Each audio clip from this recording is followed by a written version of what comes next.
네, 지금부터 정부가 오늘 발표한 2019년 초중고 사교육비 조사 결과 분석 및 사교육비 경감 대책을 촉구하는 기자회견을 시작하도록 하겠습니다. 먼저 코로나19 확산 국면이면서 우중임에도 불구하고 이곳까지 찾아와 주신 기자님들께 감사드립니다. 그리고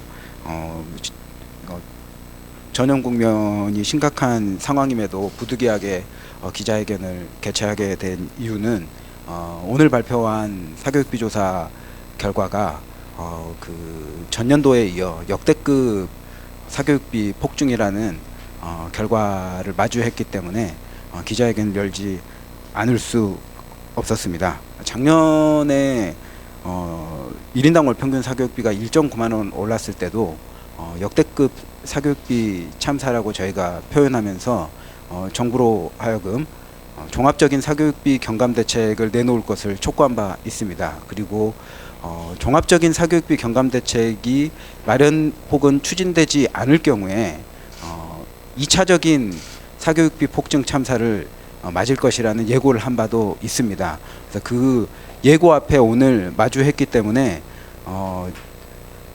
사교육비 조사 결과의 좀 주요 특징, 그리고 어떻게 주요 특징들을 볼 것인지, 그리고 향후에 정부가 마련해야 될 종합대책의 윤곽은 무엇인지, 이런 부분들을 좀 말씀드리기 위해서 기자회견을 개최했습니다. 오늘 기자회견문 낭독은 저희 단체 사교육 관련 선임연구원이신 신소영 연구원과 또 홍민정, 정지현 두 공동대표님께서 차례로 기자회견문을 낭독해 주시겠습니다. 그러면 기자회견문 낭독이 있겠습니다.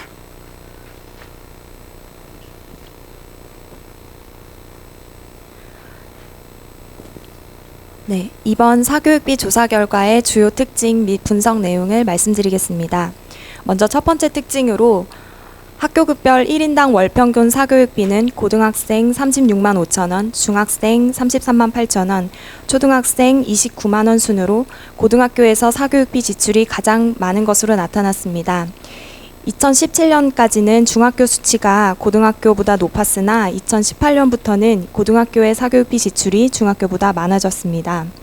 다음으로 두 번째 특징은 학교급별 1인당 월평균 사교육비 증가폭도 고등학생이 전년 대비 4.4만 원으로 올라 가장 높았고, 뒤이어 초등학생 2.7만 원, 중학생 2.6만 원으로 고등학생의 증가폭이 가장 두드러졌습니다.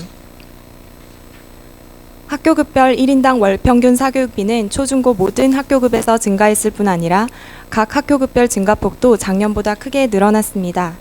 2018년 사교육비 조사에서 학교급별 1인당 월평균 사교육비 증가폭은 초등학생 1.0만 원, 중학생 2.1만 원, 고등학생 3.6만 원이었으나 이번 2019년 조사 결과 초등학생 2.7만 원, 중학생 2.6만 원, 고등학생 4.4만 원으로 나타났습니다. 특히 고등학생의 경우 초중고 학교급 가운데 단연 많은 사교육비를 지출하고 있고, 작년에 이어 사교육비 증가폭도 가장 두드러졌습니다.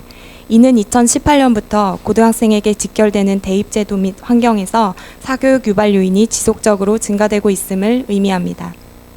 다음으로 세 번째 특징은 1인당 월평균 사교육비 가운데 영어 과목이 가장 높고, 다음으로 수학, 국어, 사회, 과학 순이며 전년과 대비해봐도 영어가 작년에 이어 사교육비가 가장 많이 증가한 과목이었습니다. 과목별 1인당 월평균 사교육비의 경우 일반 교과목은 영어 9.4만 원, 수학 9.0만 원, 국어 2.4만 원, 사회, 과학 1.3만 원 순으로 영어 사교육비가 가장 높았습니다. 이는 전년 대비 영어 9천 원, 수학 7천 원, 국어 2천 원, 사회과학 1천 원 오른 수치로 작년에 이어 영어가 전년 대비 사교육비 증가 액수도 가장 많은 과목이었습니다. 이는 2018년도부터 도입된 수능 영어 절대평가 정책이 영어 사교육비 절감이라는 취지를 제대로 실현하지 못하고 있음을 의미합니다. 학교급 가운데 특히 고등학교 사교육비의 폭증 현상이 지속적으로 발견되는데, 고등학교 과목별 1인당 월평균 사교육비는 수학 13.1만 원, 영어 9.9만 원, 국어 4.3만 원, 사회과학 2만 원 순이었습니다. 이는 전년 대비 수학은 1.3만 원, 영어는 1.2만 원, 국어는 0.8만 원, 사회과학은 0.5만 원 오른 수치로 고등학교 모든 과목에서 사교육비 증가세가 뚜렷하게 나타난 것을 확인할 수 있었습니다. 마지막으로 네 번째 특징은 소득 구간별 1인당 월 평균 사교육비 면에서 최소소득과 최대소득 구간 사이에 5배의 차이로 교육 양극화 현상이 명확히 확인된다는 점이었습니다. 소득이 가장 낮은 구간 200만 원 미만의 1인당 월 평균 사교육비는 10.4만 원, 소득이 가장 높은 구간 700만 원 이상은 51만 5천 원을 지출해 그 격차가 무려 5배에 달하는 것으로 나타났습니다.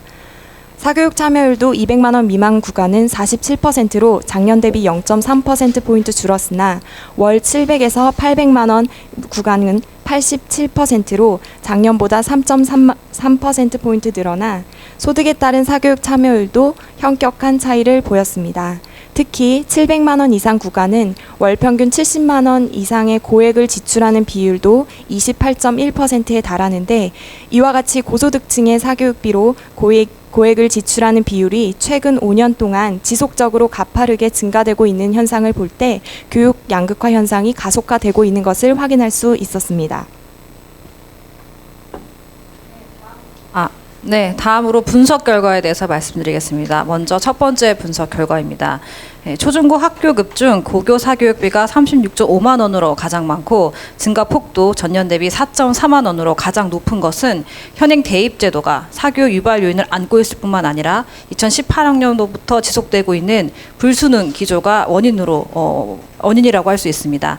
따라서 수시에서 수능 최저 학력 기준 폐지 및 수능 문항 출제 시 고교 교육 과정을 준수하는 등의 즉시 처방은 물론이고 입시 경쟁 완화를 위한 근본적인 대입 제도를 모색해야 합니다. 사교육 걱정은 작년 2018 초중고 사교육비 조사 발표 직후 이어진 정부의 지속적인 정시 확대 기조를 비롯해 2018학년 대입 공론화 결과가 2019 초중고 사교육비도 역대급으로 폭증하는 결과로 이어질 것이라고 예고한 바가 있습니다. 대학 세열화로 인한 입학 경쟁이 치열한 상황에서 대학 입시는 가장 비중이 큰 사교육 유발 요인입니다. 2018년 대입 공론화 결과를 살펴보면 수능 위주의 정시 전형을 기존보다 10%가량 확대한 30% 이상으로 유도하면서 수시에서의 부담스러운 전형 요소, 특히 학생부 종합 전형, 전형 요소 중 사교육 유발 요인으로 꼽히는 수상 경력, 자율 동아리, 자기소개서 등에 대한 개선이 미비한 수준이었습니다. 이 같은 정시 확대와 2017학년도부터 유지되고 있는 불수능 기조로 인해 수학의 킬러 문항, 국어의 역대급 고난도 문항을 대비하기 위한 사교육이 붙는 것은 물론이고 중학생을 겨냥한 수능 대비 상품까지 횡행하고 있는 상황입니다.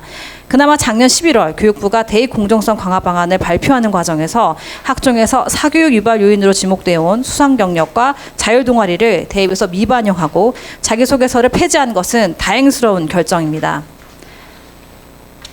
하지만 이것도 4년 예고제에 걸려 2024학년도 대입부터 적용될 예정이며 대입의 사교육 유발 요인을 억제하기 위한 즉시 처방 역시 빠져 있는 상황입니다.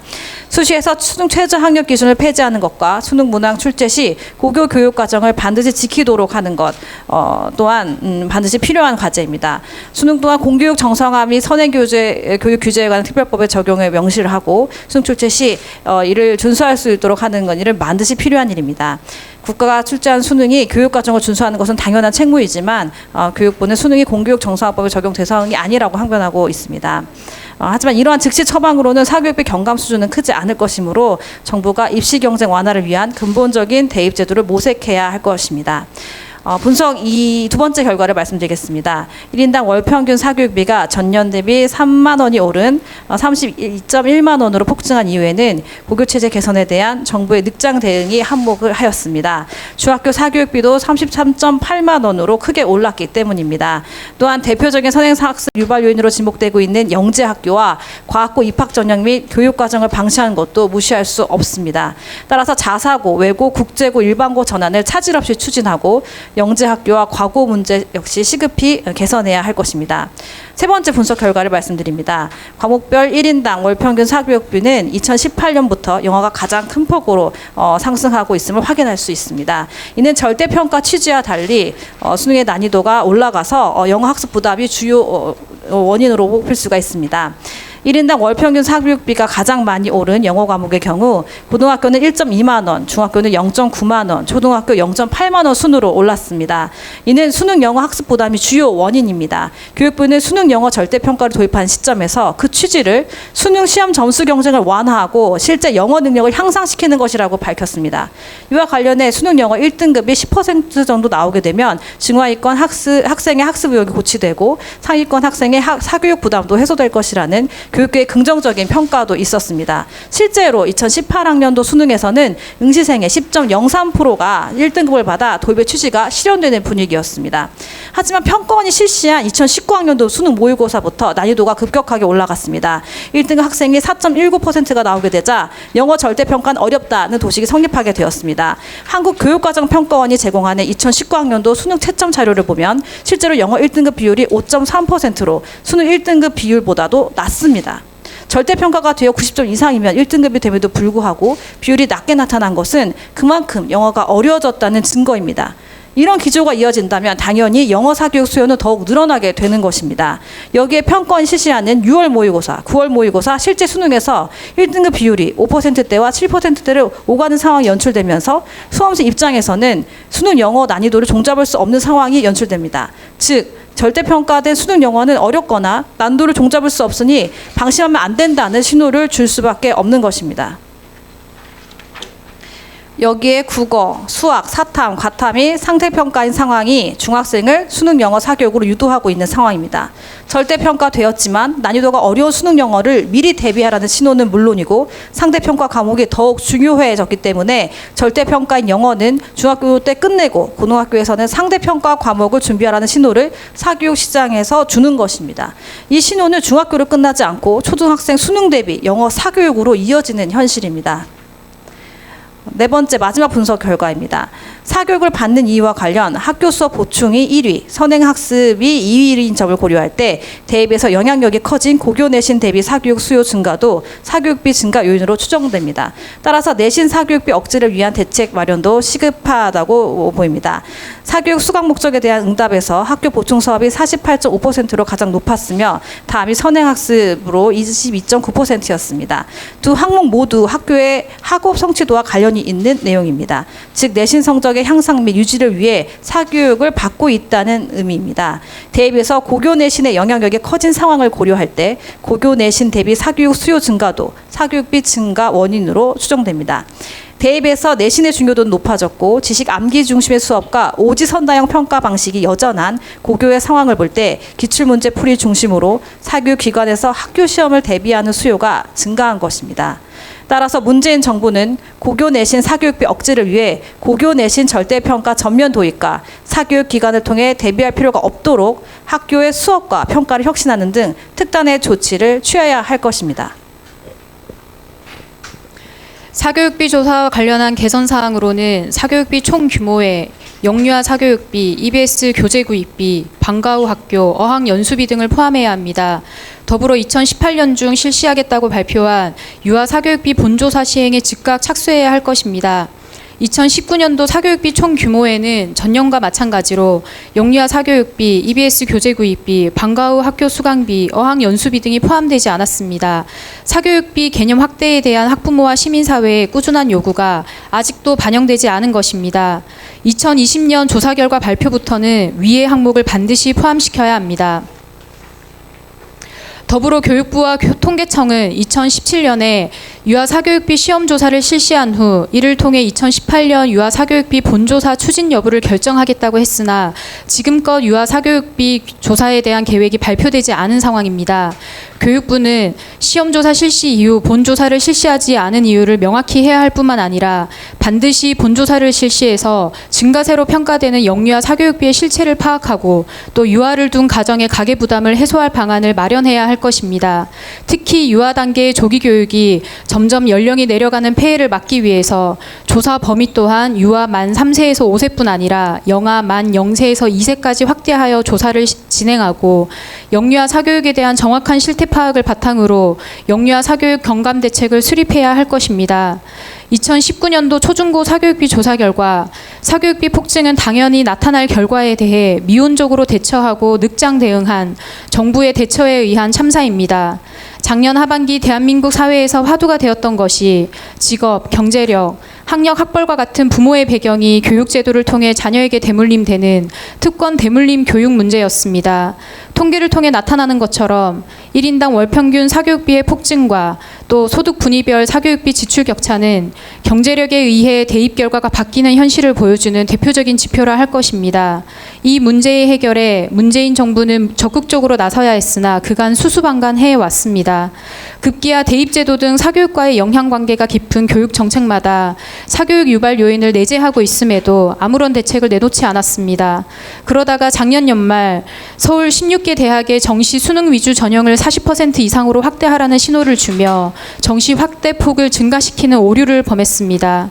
이로 인해 수능 시장을 점유하고 있는 대형 사교육 업체는 지금 호재를 누리고 있는 상황입니다. 상황이 이렇다면 수시에서 수능의 영향력을 덜기 위한 수능 최저학력 기준 폐지와 같은 보완 대책을 추진해야 하지만 이 또한 미온적입니다. 사교육 걱정 없는 세상은 작년에도 문재인 정부가 사교육비 폭증을 막기 위한 근본적인 대책을 내놓지 않으면 2차 폭증 사태가 이어질 것이라고 예고한 바 있습니다. 역시 2차 사태가 일어났습니다. 이번에도 대책 마련에 혼신을 다하지 않는다면 3차, 4차 사태가 이어질 것입니다. 따라서 문재인 정부는 속히 수시 수능 최저학력 기준 폐지 및 수능 출제 개선을 비롯한 대입제도 개선, 고교체제 개선 정책의 적극적인 추진, 또 영재학교 과학고 입학 전형과 교육과정을 개선하는 일, 또 고교의 수업과 평가 혁신 등의 사교육 유발을 근본적으로 억제할 수 있는 대책을 시급히 정비하고 추진해야 할 것입니다. 사교육 걱정 없는 세상은 이번 조사 결과에 대한 상세 분석을 향후에 진행할 것이며 정부가 사교육비 대책을 발표하는 시기에 맞춰 사교육비 경감 종합 대책을 촉구할 계획입니다. 더불어 사교육비 문제에 정부가 집중하고 의지를 보일 때 협력을 아끼지 않을 것입니다. 이상입니다. 네, 다음으로는 찾아오신 기자님들의 질문에 답변하는 시간을 갖도록 하겠습니다. 네, 조선일보 유세연입니다. 오늘 교육부가 사교육비 조사 결과 발표하면서 여러 대책들 같이 내놨잖아요. 뭐 영어 교육 내실화라든지 뭐 449 폐지, 학원비 억제 같은 대책을 기존에 나왔던 거지만 종합적으로 같이 제시를 했는데 이런 정책들에 대해서 실효성을 어떻게 분석하고 계시는지 궁금합니다. 일단 해당 정책들이 실효성이 있는 정책임은 분명하지만 사실 자사고 외고 국제고 일반고 전환 같은 경우는 2025년에 시행되는 정책이기 때문에 2025년을 기점으로 고익 경쟁 사교육비가 좀 순차적으로 감소하는 수순을 밟을 것이라고 예상하고 있습니다. 그런데 당장 고교 체제가 유지되는 상황 속에서는 고익 경쟁에서 유발하는 이 사교육비 지출이 유지될 수밖에 없는 상황인 거죠. 그래서 그런 부분들을 좀 예상을 하고 있고요. 또 대학 입시와 관련해서도 작년 말 교육부가 대입 공정성 강화 방안을 발표하면서 학생부 종합전형 개선 방안들을 발표했지만 이것도 4년 예고제에 걸려서 2024학년도 입시부터 적용되는 상황입니다. 그리고 논술 및 특기자 전형 폐지와 같은 경우에도 폐지를 유도하겠다라고 하지만 실제로 사교육 경감 효과가 나타나려면 이것이 가시화되는 시점이 와야 되는 부분들이 있습니다. 그런데 아직까지 대학이 구체적인 대입 전형 시행 계획을 발표하지 않고 있는 상황이고 그것이 아직 가시화되지 않았기 때문에 또 발표 시점을 봤을 때 작년 11월에 발표한 정부의 두 주요 대책들 같은 경우에는 이 통계조사가 2차 통계조사가 9월, 10월 중에 진행되는 상황이기 때문에 반영될 수 없었던 상황이라고 보고 있습니다. 그래서 해당 방안들이 중장기적으로 좀 사교육을 감소시킬 수 있는 방안임에는 분명하지만 좀 즉시 처방으로 내놓아야 할 수시에서의 수험생 부담을 경감시키기 위한 수능 최저학력 기준 폐지라든지 논술 및 특기자 전형 축소 및 폐지와 같은 즉시 시행돼야 될 정책들이라든지 이런 부분들이 좀 시행이 돼서 수능으로 대학에 갈 학생들은 수능으로 대학 입시를 선택할 수 있도록 하고 또 학생부로 대학에 입학하고 싶은 학생들은 학생부로 대학 입시를 선택할 수 있도록 해줘야 되는데 지금은 수시 제도에서도 학생부 교과, 학생부 종합, 논술 전형 다 수능 최저학력 기준과 고교 내신을 공히 반영하고 있는 상황이기 때문에 특정 전형을 선택할 때 모든 것을 다 준비해야 되는 상황이거든요. 그런 부분들이 좀 입시 부담을 가중시킨다라고 보고 있고요. 그래서 당장 단기적으로 내놓아야 될 이상의 방안들하고 또 중장기적인 방안들이 좀 맞물려지고 또 이것들이 맞물려져서 시행될 때 또 돌발 변수 같은 것들이 발생할 수가 있습니다. 그런 부분들은 정부가 그 면밀하게 살피면서 핸들링할 필요가 있다라고 보고 있습니다. 추가로 말씀드리자면 이게 그런 원론적인 대입 정책 말고 지난해 정부가 뭐 아까도 말씀하셨지만 16개 서울 소재 대학에 대해서 정시 확대를 유도한다든지 그러니까 그 계속 대입 정책이 바뀌고 또 학생들 입장에서 학생부 내신 뭐 수능 다 준비해야 되는 상황이잖아요. 그런 대입 정책의 혼란 자체가 어느 정도 영향을 끼쳤다고 보시나요? 시장에도 분명히 영향을 준다고 봅니다. 기본적으로 이제 대입 제도가 바뀌게 되면 시장에는 이제 불안 정서를 주기 때문에 이 불안한 부분들에 대한 공백들을 사교육 시장에서 메꾸게 되는 상황이 연출되는 겁니다. 그래서 대입 제도가 자꾸 바뀌고 또 대입 제도 결정을 유예하면서 어떻게 결정될지 모르는 그런 불안함들을 지난 2017년부터 유지해왔던 그런 상황 국면들이 있기 때문에 그런 부분들도 수요자인 학생과 학부모의 어떤 결정과 선택에 영향을 미쳤다라고 보여지고요. 또 실제로 사교육 시장에 그 플러스 요인으로 작용할 수 있는 정시 확대와 관련된 정책이라든지 또 수시에서의 부담 요소를 정리하지 못했던 그런 상황들이라든지 그런 부분들이 이번 사교육비 조사 결과에는 영향을 충분히 미쳤다라고 보고 있습니다. 네, 뉴시스 김정현입니다. 그러니까 정부 정책이랑 지금 사각세의 의견과 사실 제일 큰 부분이 이제 대입 공정성 강화 방안에 대한 관점일 텐데 그 수능 강화로 좀 정부가 그 기조를 바꾼 것이 사실 이 교육계에 큰 혼란을 좀 불러오지 않았습니까? 정부가 이 기조를 그대로 가지고 있다고 하는데 여기에 대해서는 입장이 어떠신지 그리고 대입 공정성 강화 방안을 철회할 필요가 있다고 생각하지 않으시는지 좀 말씀을 부탁드리겠습니다. 일단 방안이 발표된 이후에 회견을 통해 저희가 이제 입장을 낸 바가 있습니다. 사실 이제 국민 여론을 수렴해서 정치적으로 정시 강화, 정시 확대를 정부 입장에서는 주요 골자로 한 대입 공정성 강화 방안을 발표한 것인데 분명히 뭐 이 방안이 뭐 여론에 의해서 뭐 결정할 수밖에 없다 손 치더라도 분명 보완 대책을 발표할 필요가 있었다라고 보여집니다. 그것이 이제 수능의 영향력이 입시에서 지나치게 확대되는 것을 막을 수 있도록 정시가 다소 확대되더라도 수시에서의 수능의 영향력을 좀 대폭 감소시키는 수시 수능 최저 학력 기준 폐지라든지 또 이번에 수시에서 수능의 영향력을 축소시키는데 또 결정적인 영향을 하는 것이 그 논술 전형의 비율입니다. 논술 전형이 31개 대학 중에 대부분의 대학이 수능 최저 학력 기준을 적용하고 있는 상황이기 때문에 논술 전형의 축소나 폐지 여부가 또 수시에서의 수능의 영향력을 결정하는 키가 되거든요. 그런데 이번에 고교교육 기여대학 지원 사업에서 10점 감점의 평가 지표를 두고 있지만 실시하더라도 축소하거나 좀 개선 의지를 보이면 감점이 경감되는 조항을 두고 있기 때문에 실제적으로 대학들은 축소하는 선택을 하지 않을까. 그렇게 되면 수시에서의 수능의 영향력이 정부가 공언한 대로 그 과감하게 주는 것은 어려운 국면으로 갈 가능성도 배제할 수가 없는 상황입니다. 그래서 이번 평가지표와 또 재정지원 사업을 어떻게 평가할 것인가를 핸들링하는 과정에서 정부가 분명히 그 논술 전형 그 축소의 비율을 크게 가져가거나 폐지까지 유도한다든지 혹은 수시에서 수능 최저 학력 기준을 지금 강제로 폐지하는 조항을 둘 수는 없겠지만 그 재정지원 사업을 어떻게 핸들링해서 수시에서의 수능의 영향력을 최소화할 것인가 이 부분이 좀 단기적으로는 관건이라고 보고 있습니다.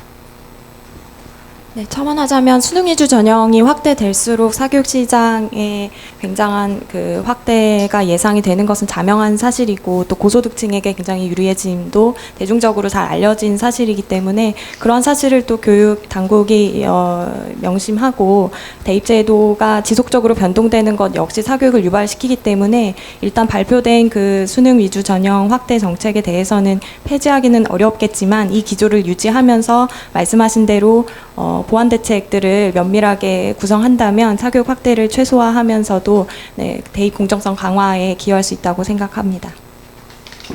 MBC 정다운입니다. 그 3페이지에 그 학생 1인당 월평균 사교육비 연도별 추이에 보면 2015년부터 계속해서 지금 늘고 있는 추세거든요.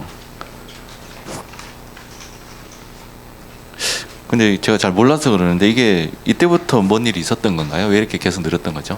네, 일단 이제 그 MB 정부에서는 그 사교육 경감 대책을 명확하게 편 것은 사실입니다. 사실 이제 특목고 입시 시장에서 외고 입시를 그 고사가 존재하는 입시에서 그 지필 및 구술고사를 배제하는 전형 개선을 한 것도 사실이고, 또 뭐 이것이 긍정적인 대책이었느냐에 대해서는 뭐 여러 가지 의견이 있겠습니다만은 방과 후 학교 프로그램 등을 좀 그 과감하게 학교에 넣으면서 좀 재원을 많이 투자해서 가계 사교육비를 감소시키는 부분들을 좀 감당을 했던 그런 부분들이 있습니다. 그런데 이제 박근혜 정부 들어서 사실 매년 발표되었던 사교육 경감 대책이 좀 누락되기 시작했고, 또 그 정권이 교체되는 이런 부분들에 대해서 입시 정책 등의 교육 정책을 핸들링하지 못한 그런 상황들이 분명히 있습니다. 그래서 그래프를 보시면 사교육비가 좀 큰 폭으로 증가하는 시기는 2017년부터 2016년과 2017, 2018, 2019 이렇게 이제 큰 폭으로 증가하고, 그 전에는 뭐 동결이거나 2, 3, 4천 원 수준에서 왔다 갔다 했는데 10,000원 이상 큰 폭, 10,000원 가량의 큰 폭, 혹은 올해처럼 3만 원 이상 큰 폭으로 증가한 경우는 그 곡선을 볼 수가 있는데, 주요 원인 역시 대입으로 보고 있습니다. 그러니까 수시에서 그 고교 내신이 강화되는 부분들을 통해서 고교 내신을 대비하기 위한 사교육도 어느 정도 팽창하게 되고, 또 대입 그 정시와 관련된 또 수시에서 수능 최저 학력 기준을 맞추기 위한 수능 사교육도 어느 정도 붙어 있는 상황, 또 비교과가 학생부 종합 전형 비율이 확대되면서 그 또 사교육비 증가에 영향을 미치는 국면, 그리고 고교 체제가 갈수록 공고화되면서 영재학교, 과학고, 전국 단위 자사고, 외고 국제고 등등을 통한 입학 전형과 또 고교 진학 이후에 학업성 치도가 높은 학생들과 내신 경쟁을 하기 위한 내신 경쟁 선행학습 등등이 사교육비의 증가에 불을 비치는 요인들을 지속적으로 주었다라고 보고 있고요. 그 시기가 사교육비 상승 곡선하고 일치한다라고 볼 수 있겠습니다. 그 잠깐 보충 질문 드리면, 아까 잠깐 언급하셨는데 지금 그러니까 입시 제도가 내신도 해야 되고 수능 정시도 해야 되고 학생부도 준비해야 되고, 그러니까 이렇게 되는 시기가 그쪽 아까 말씀드린 그 시기와 좀 맞물린다, 이렇게 보면 되나요? 네, 맞습니다. 사실 이제 MB 정부 때 그 대입 자율화 정책을 펼치면서 3,000가지 전형 이상 존재하는 대입이 복잡한 전형이다, 또 그 참여정부 이후에 죽음의 트라이앵글이 재현된다, 이런 국면들을 좀 박근혜 정부가 출범할 때는 대입 단순화 정책을 펼치면서 좀 핸들링하려고 했던 의지들이 있었습니다. 그런데 아시다시피 박근혜 정부에서 역대 정권 중에 가장 많은 교육부 장관 교체, 또 교육부 장관이 교체될 때마다 내실 있는 교육 정책을 펼치지 못한 그런 부분들이 있고, 또 입시와 관련해서도 교육 과정을 개정하면 당연히 대입제도도 교육과정에 맞도록 그 바꾸는 개선을 함께 병행했어야 되는데, 그런 부분들이 전혀 병행이 되지 못한 부분들이 있었고, 또 정부가 이런 로드맵을 제대로 보여주지 못하니까 민심에서도 그 유불리 문제를 따져서 계층별로 유리한 대입 전형을 요구하는 그런 부분들이 사실 문재인 정부에 들어서는 더욱더 국내 요구로 확대되고, 또 그 요구를 정부가 또 수용해서 사교육비 증가 요인이 강한 대입 전형을 결정해 하다 보니까 이런 부분들이 이제 폭증으로 이어지고, 그래서 현재 박근혜 정부 MB 정부도 마찬가지고 쭉 그 교육 정책마다 사교육비 유발 요인이 강한 교육 정책들이 뭐 중등교육에서도 마찬가지고 또 입시와 관련해서도 마찬가지로 존재하고 있는 상황입니다. 근데 이런 부분들을 좀 종합 대책을 내놓으면서 핸들링하는 것이 굉장히 중요한데, 박근혜 정부부터 그런 그 역할들이 없었다라고 해도 과언이 아닌 결과라고 보고 있는 겁니다. 네, EBS 뉴스의 서진석입니다. 그 말씀하신 것 중에 큰 축 하나가 공교육 강화 방안인데 좀 구체적으로 못 들은 것 같아서 뭐 교원을 포함해서 좀 정부에서 공교육 강화를 어떻게 해야 되는지 한 가지랑 또 유아 사교육비 관련해서는 지금 현 정부의 기조가 좀 어떻다고 보시는지 첨언 부탁드리고 대안 같은 경우에도 어떤 게 있는지 말씀 부탁드리겠습니다. 뭐 일단 공교육 혁신 같은 경우에는 이제 사실 사교육을 받을 필요가 없도록 공교육의 컨텐츠들이 좀 내실 있게 진행되는 그런 부분들이 큰 틀에서는 있겠고, 또 뭐 고교학점제 등등의 수업과 평가 방식을 사교육 친화적인 오지선다형 지시관계 중심에서 뭐 과정 중심의 평가라든지 뭐 참여 토론 뭐 그 프로젝트 등등의 평가 방식으로 좀 혁신하는 것들이 있을 것인데, 문제는 이런 그 큰 틀 정도는 정부가 보여주고 있다라고, 그러니까 그 공교육을 혁신한다라는 주제를 던지고 뭐 아젠다를 이야기하는 것까지는 진행되고 있다라고 보여지지만, 이런 것을 실제 수요자인 학생 학부모들이 신뢰하고 좀 그 공교육에서 모자란 부분들을 채우기 위한 사교육비를 최소화하기 위해서는 명확한 이미지 혹은 추진 로드맵을 보여줘야 된다라고 생각합니다. 그런데 이제 2025년에 고교학점제를 전면 도입한다, 이런 워딩들이 알려지고는 있지만, 고교학점제가 진행되면 실제로 학교 현장이 어떻게 바뀌는지, 그리고 학생 학부모들이 고교학점제를 통해서 어떤 수혜를 입는지, 이런 부분들에 대한 정확한 그림과 홍보, 또 고교학점제는 어떤 구체적인 내용으로 진행될 것인지, 이런 부분들이 아직까지 선명하게 되지 않은 상황이라고 보여집니다. 그래서 그런 부분들에 대해서 지금 뭐 이렇게 연구학교라든지 시범학교들이 진행되고 있지만, 국민들이 어떤 수혜를 입게 될 것이라는 것을 좀 정확한 그림을 그려줄 필요가 있다라고 보여집니다. 그래서 큰 그림은 이미 그렸다라고 보여진다라면 뭐 설계도라든지 상세 그림 정도를 보여줘야 되는 상황인데, 그런 부분들이 누락되어 있기 때문에 국민의 좀 신뢰를 못 얻고 있지 않나라고 좀 보고 있고, 뭐 그 작년에도 그랬고, 뭐 영어 교육 내실화 정책이라든지 교육 내실화 정책들을 펼치고는 있지만, 그런 부분들이 실제 수요자들에게는 명확하게 체감되지 않고 있는 것 아닌가, 이런 부분들이 좀 난맥이라고 보고 있습니다. 네, 첨언하자면 그 교원 정책 관련해서 이제 저희 사교육걱정세상 회원분들 가운데에서도 학부모님들이 많이 계신데, 학교 현장에 계신 선생님들께서 뭐 수능을 대비하기 위해서 학원을 왜 가지 않느냐라고 굉장히 사교육 친화적인 발언을 서슴지 않게 하시고, 또 되려 그 친한 사교육업자들과 결탁하여서 뭐 교재를 공급한다든지 모의고사를 넣어준다든지, 이런 암암리에 사실 불법적인 행위들이 공교육 현장에서도 일어나고 있는데, 문제는 이런 어떤 부적절한 교원들의 발언이나 그런 교원들의 지도를 제재할 수 있는 어떤 수단이 제대로 마련이 되어 있지 않고, 그러한 매뉴얼들도 교육청 차원에서 제대로 좀 관리 감독할 수 있는 장치들이 마련이 되어 있지 않은 것 같아요.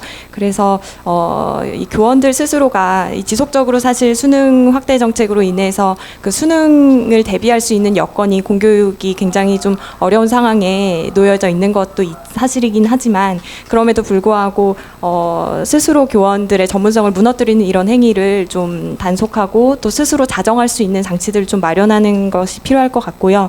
또 더불어서 이제 고교 학점제가 전면화되는 것을 준비하는 단계에 있는데, 교육과정을 교원들 스스로 그것을 해석하고, 또 그것을 토대로 아이들을 어떻게 평가해야 되는지의 성취평가의 기준을 스스로 작성하고, 그거에 맞춰서 평가할 수 있는 지표를 작성할 수 있는 어떤 교육과정 문해력이라고 표현해야 할까요? 그런 능력들을 교원 양성 과정, 그리고 그 이후의 연수 과정을 통해서 좀 면밀하게 교육 당국이 좀 설계를 해 놓아야 차후에 2025년에 고교학점제가 전면화되었을 때 현장의 혼선을 줄일 수 있을 거라 생각하고요. 이런 교원들의 자정과 또 정부의 노력들을 학부모들과 학생들이 체감할 수 있도록 충분한 좀 홍보와 좀 명료하게 좀 전달될 수 있는 장치들이 또 필요한 것 같습니다. 그것을 통해서 또 국민들이 공교육을 신뢰할 수 있는 첫 걸음, 첫 단추들이 마련될 거라고 생각하고 있습니다.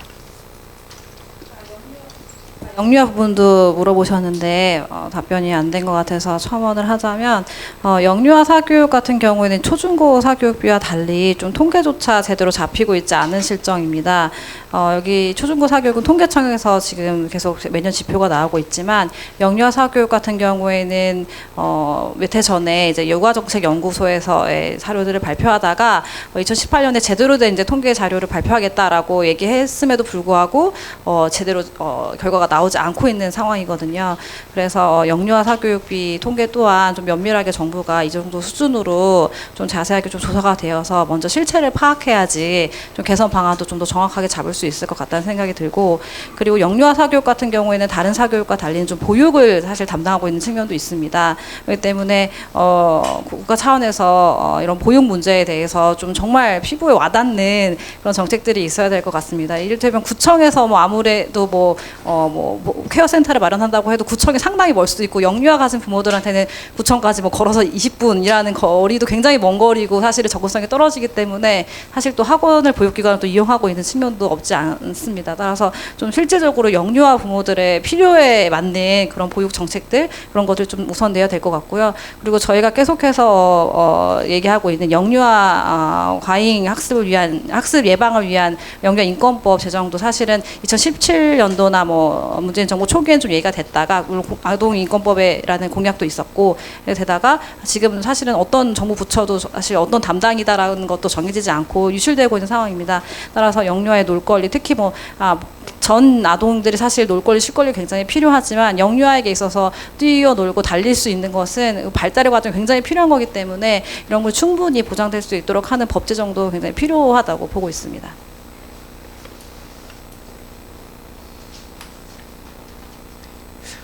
추가적인 질문이 없으시면 이상으로 기자회견을 마치도록 하겠습니다. 감사합니다.